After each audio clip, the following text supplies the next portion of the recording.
Marcos, capítulo 12, do 13 ao 17, que será a nossa reflexão de hoje. Mas antes, deixa eu relembrar um evento histórico para os irmãos, que foi a Reforma Protestante. Então, como os irmãos sabem, a Reforma Protestante aconteceu no ano de 1517, lá na Alemanha, com as 95 teses de Martinho Lutero. E a Reforma Protestante criou várias ramificações na fé cristã, né? Várias denominações evangélicas surgiram após a Reforma Protestante. Uma dessas ramificações que surgiu com a Reforma foi o movimento que aconteceu na Inglaterra, com a Igreja Anglicana. Então, lá na Inglaterra também houve um movimento em reação à Reforma Protestante. Só que por lá, na Inglaterra, foi o que aconteceu. Como não havia um líder religioso conduzindo a igreja nesse movimento de reforma, quem assumiu o direcionamento da reforma na Inglaterra foi o rei Henrique VIII. Só que, na verdade, o que estava por trás das motivações de Henrique VIII ao assumir o direcionamento da reforma protestante na Inglaterra eram motivações políticas. Henrique VIII era casado com Catarina. Eles juntos já haviam tido algumas filhas, mas ele queria ter um filho homem para que fosse o seu sucessor no trono da coroa da Inglaterra. Ele achava que somente um homem poderia sucedê-lo, e ele não achava que sua esposa Catarina fosse capaz de dar a ele um filho do sexo masculino.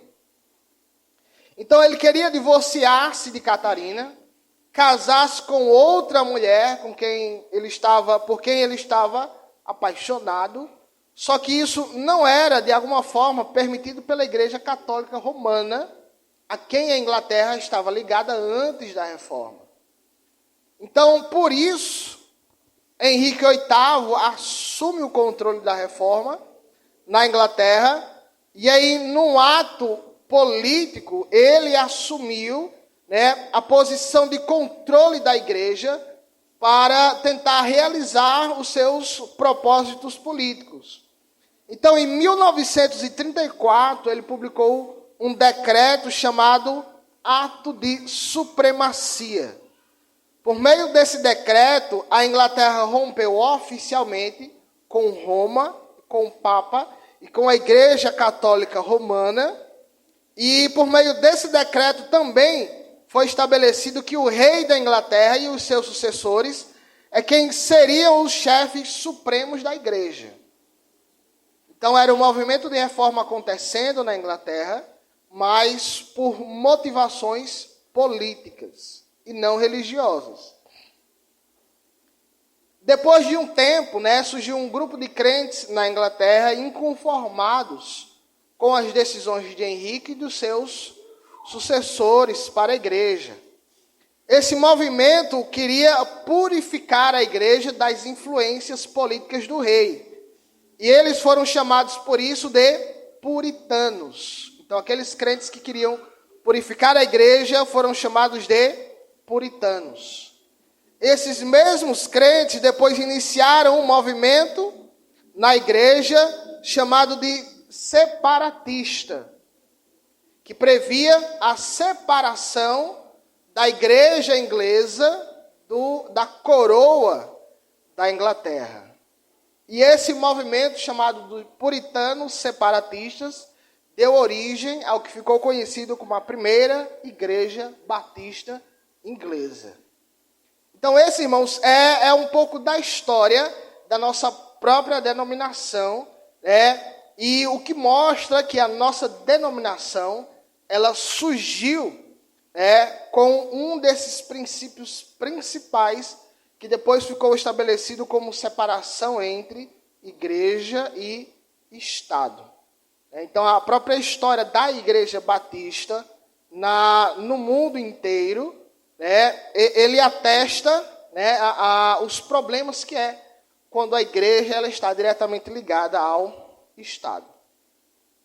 Só que o problema, né, depois de aí 400 anos, desde que surgiu a primeira igreja batista lá na Inglaterra, para o que tem acontecido hoje, é que esse princípio tem sido esquecido por muitas igrejas, por muitos líderes no nosso país, inclusive na nossa denominação.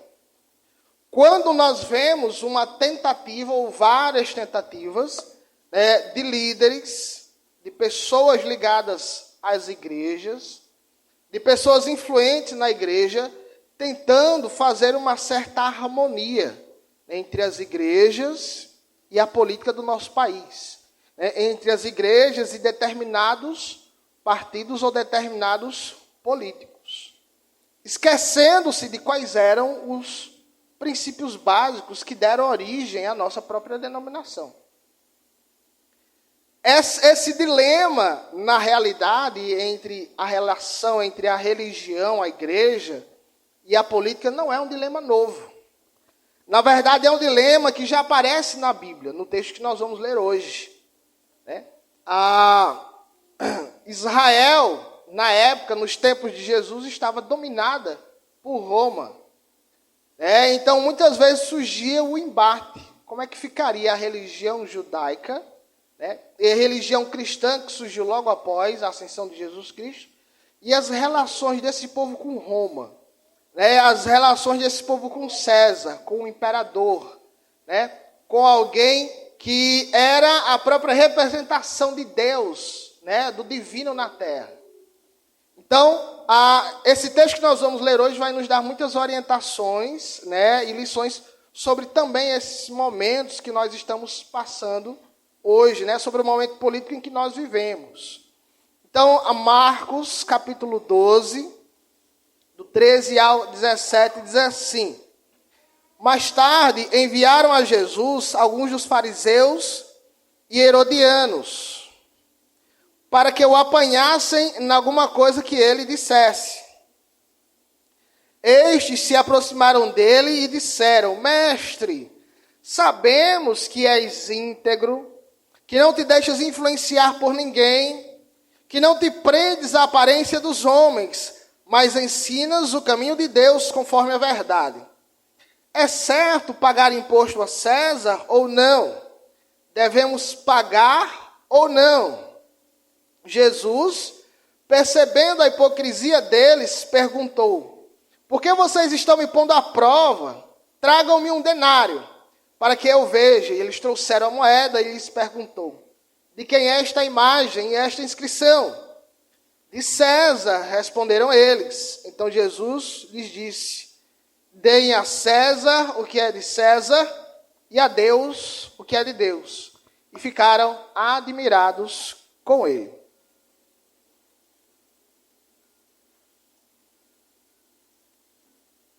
Irmãos, nesse ponto da história que o Evangelho de Marcos nos apresenta, Jesus ele passava por uma série de confronto com diversos grupos religiosos e políticos da sua época. Alguns são conhecidos como os fariseus, os herodianos, que são citados aqui. Existia também o grupo do Sinédrio, os essênios, os saduceus. Todos os grupos religiosos, políticos que haviam na época de Jesus, e por várias vezes confrontavam Jesus. E esse confronto ele tinha tendências cada vez mais perigosas e cada vez mais violentas, como a gente vai ver no decorrer do texto. Então, nesse momento, os fariseus e herodianos procuram Jesus para questioná-lo sobre o pagamento de impostos. Lembrando que Tibério César era o governador aqui na época de que Jesus esteve vivo, e os impostos cobrados eram pesadíssimos,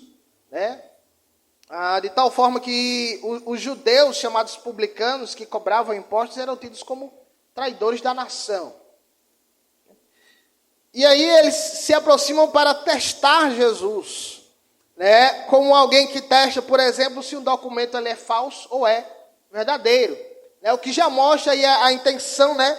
Que na verdade era confrontar Jesus em algum ponto polêmico da época.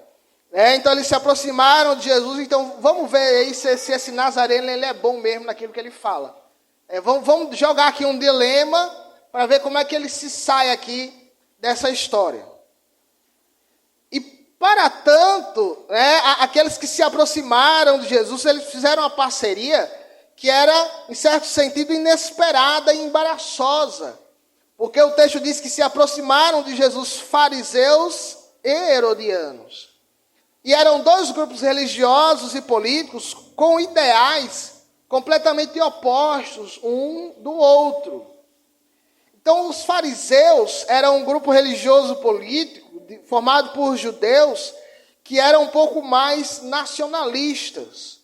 Eles até toleravam o domínio romano, mas eles não aceitavam que os judeus se conformassem ao modelo de vida romano. Eles viviam como um grupo separado, a palavra fariseu significa separado, e eles prezavam muito pelo cumprimento rígido da lei e eram muito mais cuidadosos com a sua aparência externa e o seu estilo de vida. Os herodianos, eles eram o oposto dos fariseus. Eles viviam um estilo de vida bem mais liberal. Eles não eram nem um pouco nacionalistas, porque eles, na verdade, apoiavam a dinastia de Herodes e de sua família como governadores sobre Jerusalém. E eles eram muito adeptos da cultura e das práticas gregas no meio do povo judeu. Então, ideais opostos. Contudo, esses dois grupos uniram-se em torno de um propósito comum: se livrarem de Jesus. Então eles viram ali que eles tinham um inimigo comum, que era Jesus e os seus ensinos, e se uniram ali momentaneamente e falsamente se aproximaram de Jesus, inclusive com elogios. Eles falam bem de Jesus aqui, na verdade, quando eles se referem a ele. Eles dizem que Jesus ele é íntegro, que ele não se deixa manipular por ninguém, que ele não se deixa manipular pela aparência de ninguém, ensina o que é certo, fala a verdade, fala o que é de acordo com os caminhos de Deus. E sim, tudo isso que se fala sobre Jesus é verdadeiro. E talvez até refletisse aquilo que outras pessoas já falavam a respeito de Jesus. Contudo, essas palavras saindo da boca dos fariseus e dos herodianos não eram verdadeiras. Eles se aproximaram de Jesus, mas eles certamente essa fala não refletia aquilo que eles realmente sabiam, ou criam a respeito de Jesus. E afinal, qual era o problema desses dois grupos, e de todos os outros contra Jesus? É que os ensinos de Jesus denunciava tanto um grupo como o outro. Os ensinos de Jesus evidenciavam e denunciavam tanto a hipocrisia falsa dos fariseus, quanto o mundanismo dos herodianos. Então, tudo isso era evidenciado a partir dos ensinos de Jesus Cristo. Então aqui, a partir desse embate com Jesus, da forma como eles se aproximam, nós já podemos tirar algumas lições para hoje. Então, primeiro, o Evangelho, nós vemos a partir de como Jesus falava e ensinava, e de como esses grupos reagiam a Jesus, nós vemos que o Evangelho ele vem para confrontar o mundo. Todo mundo. O Evangelho ele vem, irmãos, para confrontar os homens em seu pecado e em seu distanciamento de Deus. E ele não faz distinção de pessoas. A mensagem do Evangelho afeta pessoas em todas as áreas da sua vida, inclusive em suas concepções políticas. Por isso que os fariseus eram contra Jesus, por isso que os herodianos eram contra Jesus, por isso que todos os partidos político-religiosos da época eram contra Jesus. Porque Jesus veio ensinando, pregando o evangelho do reino, confrontando o estilo de vida de todos aqueles grupos, inclusive as suas concepções políticas. No Novo Testamento, haviam vários partidos políticos e religiosos. Todos eles se opuseram a Jesus, inclusive violentamente. Muitas vezes eles queriam incitar a população a matar Jesus, a serem violentos com Jesus, por causa da mensagem do Evangelho, por causa das implicações daquilo que Jesus ensinava. Então o Evangelho, irmãos, ele sempre vai ser distinto daquilo que o mundo oferece, em termos de filosofia de vida ou de modelo político. O evangelho que Jesus ensinava não se adequava ao modelo político dos herodianos, nem dos fariseus, nem de nenhum outro partido político que havia na época. O evangelho que a igreja ensina hoje, que a Bíblia nos traz hoje, também não se adequa a nenhum modelo político que existe no mundo hoje. Então é preciso muito cuidado quando as pessoas, ou quando nós atribuímos a determinados partidos ou a determinados políticos a alcunha de serem partidos ou políticos que representam os cristãos. É preciso muito cuidado, quando nós direcionamos o evangelho para dizer, não, esse pensamento político aqui, esse conjunto de ideologias representa o cristianismo. Ou esse conjunto aqui de ideologias representa melhor o cristianismo. Porque, na verdade, nenhum partido, ou nenhum pensamento, ou nenhum modelo político representam os ideais cristãos. Essa ideia de que o crente tem que ser do partido A, ou do partido B, ou do partido A, ou do político A, ou do político B, não poderia estar mais errada. Porque todos os modelos do mundo não representam o evangelho. O evangelho é um negócio completamente diferente do que já existiu na face dessa terra. A proposta do reino que o evangelho estabelece, o modelo de sociedade, o estilo de vida, o modelo de organização, só existe para o evangelho. Só funciona no reino de Deus. Então, as ideologias políticas, partidárias, nada disso pode receber a alcunha de ser um representante daquilo que a Bíblia ensina em termos de evangelho. Então, irmãos, por isso que não dá para dizer que crente tem que votar em A ou crente tem que votar em B. Não dá para dizer que crente tem que ser direita ou que crente ser de esquerda. E é uma das coisas que mais a gente vê acontecendo nessa polarização que há hoje no nosso país, nessa polarização política. De um lado, a gente tem um grupo de cristãos que criam grupos e passeatas e movimentos cristãos com o político fulano A.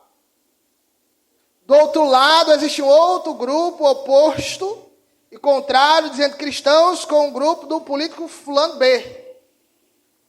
Então, e o grupo do político A diz assim, não, porque esse aqui é mais cristão. E o grupo do político fulano B diz, não, mas esse aqui é mais cristão. E na verdade, todo mundo se degladiando por um evangelho que se torna muito diminuído quando a gente faz isso. Quando a gente assemelha o evangelho a partir do A ou B, ou político X ou Y, irmãos, a gente diminui a grandeza e a excelência que é o evangelho. Então, o crente, ele não precisa ter compromisso com nada disso. O crente, ele não precisa ter compromisso necessariamente com a direita política do Brasil hoje. O crente, ele não precisa ter necessariamente compromisso com a esquerda política do Brasil hoje. Aliás, o crente, ele pode ser de direita se ele quiser. O crente ele pode ser de esquerda se ele quiser. Né? E ele é livre para concordar com os pontos da sua ideologia que ele acha correta e é livre também para discordar daquilo que ele acha que está correto. Aliás, discordar daquilo que ele acha que está errado. Né? Aliás, essa polarização de esquerda ou direita é muito reducionista, né? Naquilo que representa verdadeiramente a diversidade, né, política do nosso país. Né? A vida, a economia, a educação, a segurança, a saúde é muito mais do que uma extrema-direita ou uma extrema-esquerda. Então, você é livre para concordar com o lado que você quiser e para discordar também do lado que você quiser, sem necessariamente, né, acusar alguém de não ser cristão, por ser do lado A ou B, ou se achar mais cristão, porque é do lado A ou B. Né? Porque o Evangelho, ele é completamente distinto de tudo aquilo que o mundo oferece, em termos de política. Era na época de Jesus, é hoje e sempre vai ser.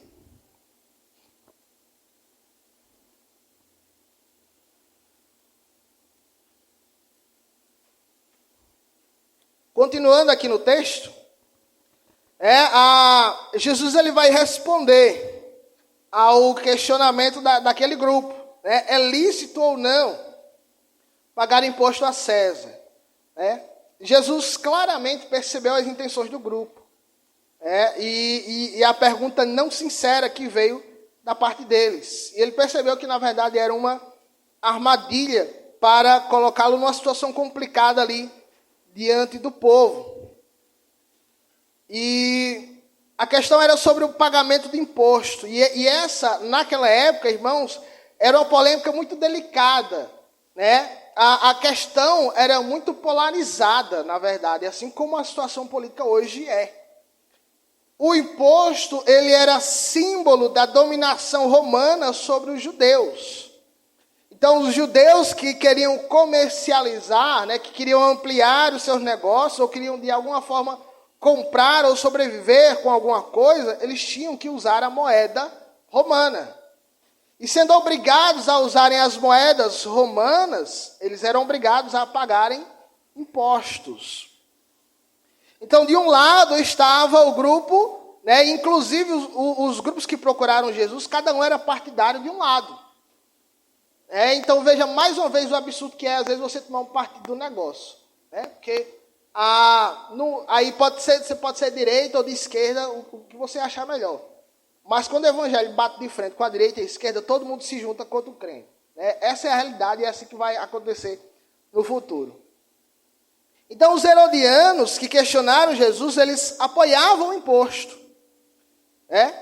E se Jesus dissesse, como os herodianos, que era a favor do pagamento do imposto, isso despertaria a ira do povo judeu. Então, veja a armadilha ali na qual colocaram Jesus.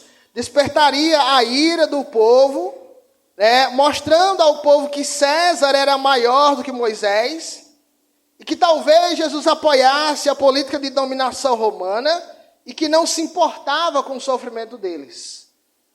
E aí, mostrando isso, o povo certamente se revoltaria contra Jesus e talvez ele corresse o risco de ser até apedrejado ali publicamente.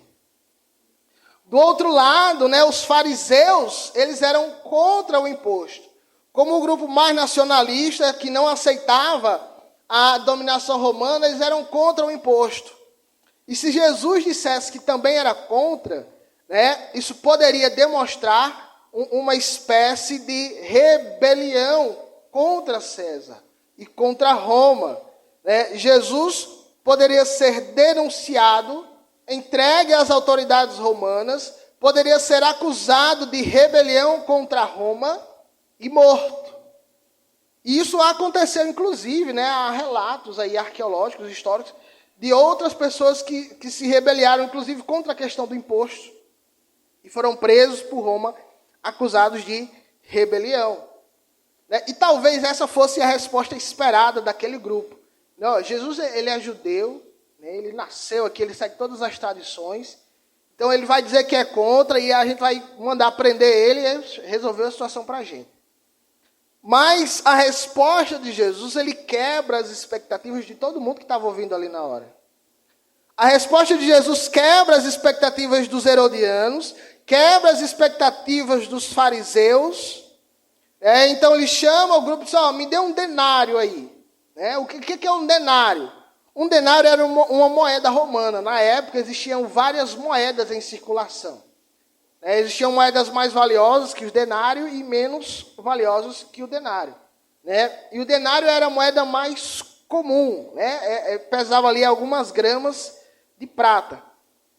E o denário trazia na sua estampa da moeda a figura do rosto de César e o seu nome ali gravado na moeda. Então Jesus pede essa moeda, que pertencia a César, era César quem editava as moedas. Ele diz, de quem é o rosto aí impresso na moeda?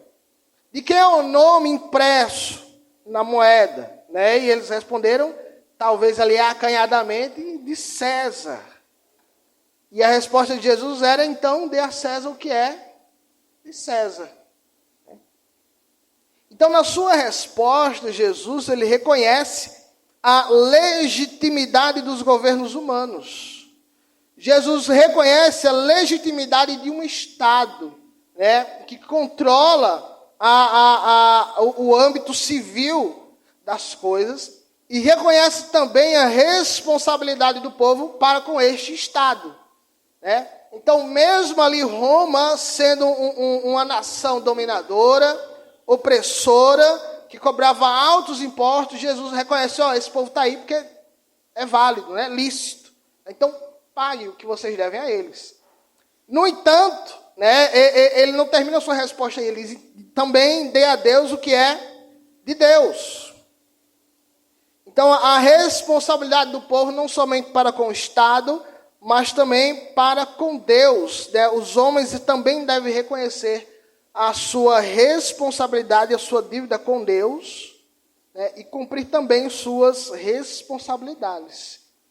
Então, na resposta de Jesus, ele não vê uma incompatibilidade entre o pagamento do imposto, ou não, mas ele ensina que os homens teriam deveres a cumprir tanto para com Roma e deveres também em relação a Deus. O que nos ensina que os homens eles têm deveres cívicos e religiosos. E um não exclui o outro. Quais são esses deveres cívicos e religiosos que a Bíblia nos ensina? Então, todos os crentes, o seu dever cívico é ser bons cidadãos.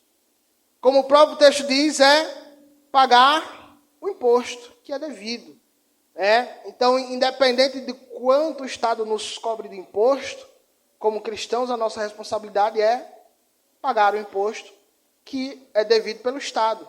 Fazer a declaração todo ano, quem precisa fazer, não sonegar impostos, pagar aquilo que é devido ao Estado, cumprir nossas responsabilidades. É dever do cidadão votar, num país, numa nação democrática, é direito e dever do cidadão participar das decisões democráticas do seu país. E a Bíblia vai ensinar principalmente que é dever dos cristãos o respeito às autoridades políticas. Fica implícito isso aqui nesse texto. Pedro vai falar sobre isso na sua carta. Paulo vai falar mais uma vez sobre isso na sua carta aos Romanos. E aí veja que interessante, porque em cada uma das situações, são situações de dominação política. Quando Jesus ensina, o povo estava sendo dominado politicamente por Roma. Quando Pedro escreve, havia também uma dominação política de Roma, só que outro imperador.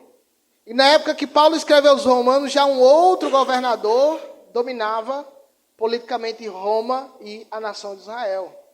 Inclusive, no caso de Pedro, incitando a perseguição religiosa. Mas o que é que Pedro diz? O que é que Paulo diz? Obedeçam aos seus políticos, obedeçam aos seus governantes, porque se eles estão aí é porque Deus quer. Deus foi quem estabeleceu as autoridades políticas. Quer nós concordemos com elas ou não, o nosso dever é respeitar os cargos políticos da nossa nação. Respeitar presidente, governador, prefeito, cargos legislativos, e todas as autoridades estabelecidas pelo Estado. São as responsabilidades civis dos crentes. E as responsabilidades religiosas, as responsabilidades para com Deus, é sermos bons cristãos. Acima de tudo, sabermos e reconhecermos que somos cidadãos do reino de Deus. Paulo vai dizer mais uma vez lá em Filipenses que a nossa cidadania ela é dupla. Em Efésios também. Nós somos cidadãos do reino de Deus e cidadãos da terra. E a nossa cidadania terrena jamais deve ofuscar a nossa cidadania celestial. Por isso que, como crentes, a nossa principal responsabilidade como agentes neste mundo é levar os princípios de Deus a todas as esferas de atuação do ser humano. Então, como cidadão, você precisa, no seu trabalho, trabalhar com os princípios que Deus estabeleceu. Na sua família, na hora de votar, quando você estiver na rua, quando você for no mercado, dependendo da sua profissão, em tudo que é feito na vida, na arte, na música, no cinema, os cristãos têm a responsabilidade de fazer o que fazem de acordo com os princípios divinos. E aí o questionamento que fica também é, como nós conciliamos esses deveres?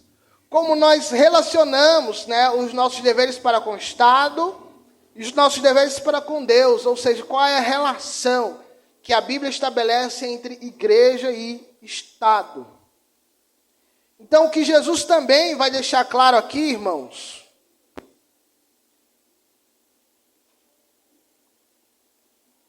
é que igreja e Estado são instituições de influências diferentes.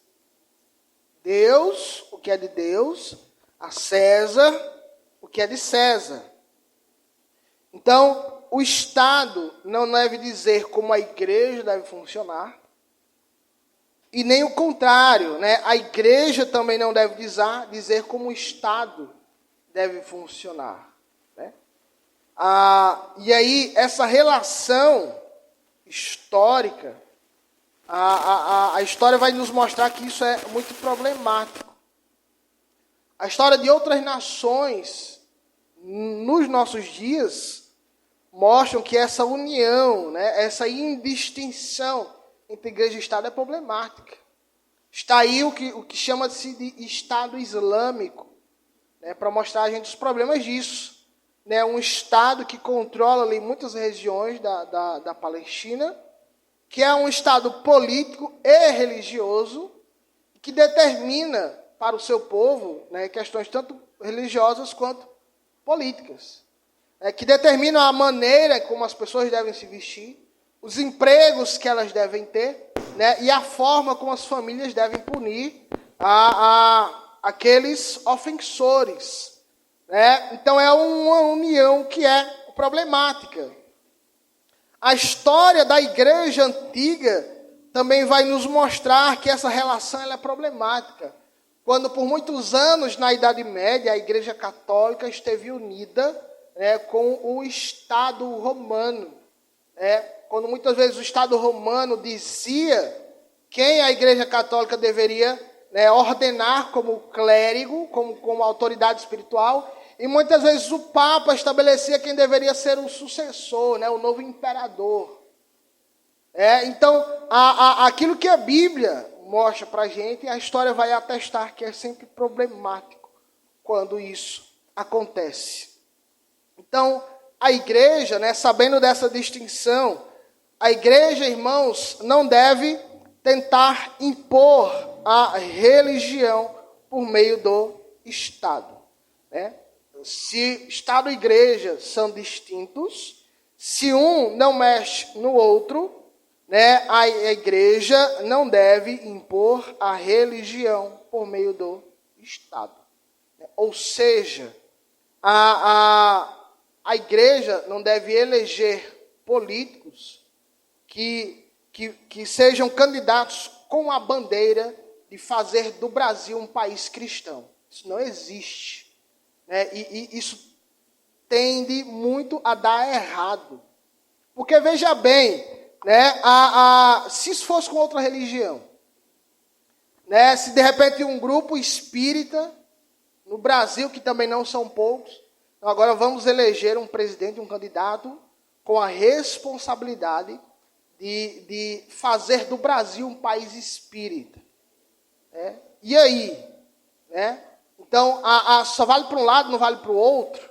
Né? Por isso que a Bíblia estabelece a distinção, né? Para que esse tipo de problema não aconteça. Então, não é responsabilidade do presidente, do governador, do prefeito, que seja qual político for, tornar o Brasil um país cristão. O contrário também não pode acontecer. Né?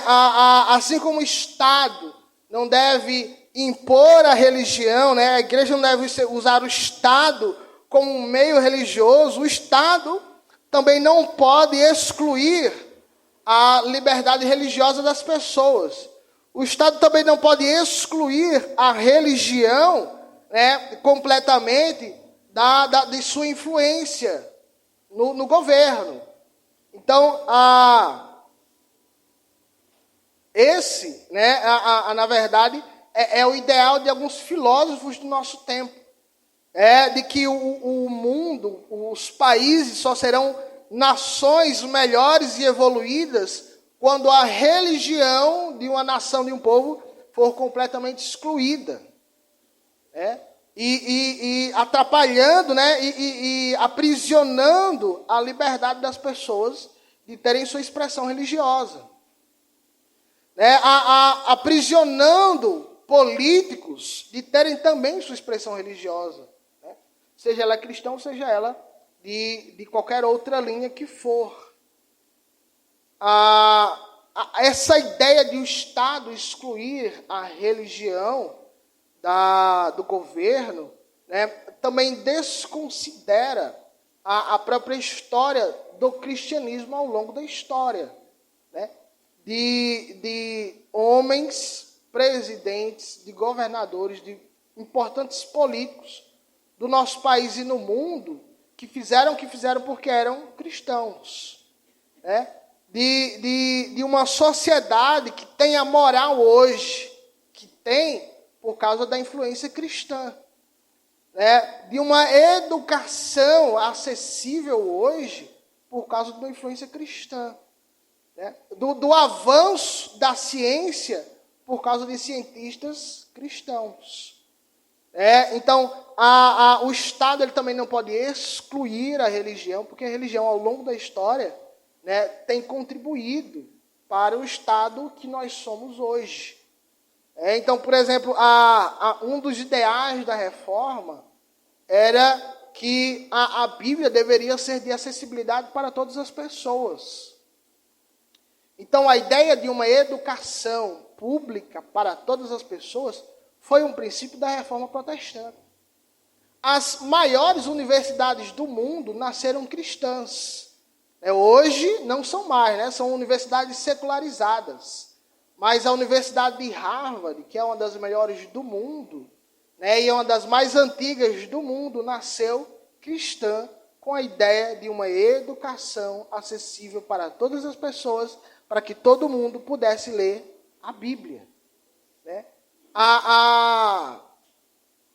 Hoje, as igrejas são as principais instituições responsáveis pelo acolhimento, tratamento e ressocialização de moradores de ruas e drogados. Né? A nossa denominação tem um projeto chamado Cristolândia, né, que funciona em alguns estados aqui do nosso país, que tem sido responsável pelo acolhimento, tratamento e ressocialização de drogados e moradores de rua, que tem voltado para as suas famílias que têm se tornado pais e mães de família, que têm inclusive se tornado pastores e ido para o campo como missionários plantar igrejas. Então, esse tipo de coisa o Estado não pode fazer. Esse tipo de tratamento, esse tipo de cuidado, esse tipo de amor, o Estado não pode fazer. A igreja é quem faz. Então, por isso que também não é lícito que o Estado, como uma instituição estabelecida por Deus, exclua a religião das decisões importantes que são tomadas no âmbito civil. Então, no resumo, os crentes podem e devem influenciar a sociedade, também por meio da política e também como políticos.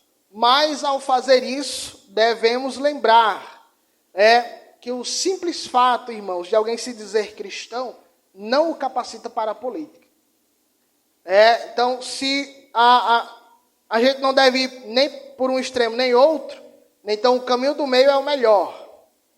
Então, sim, cristãos devem ser políticos, precisam ser políticos.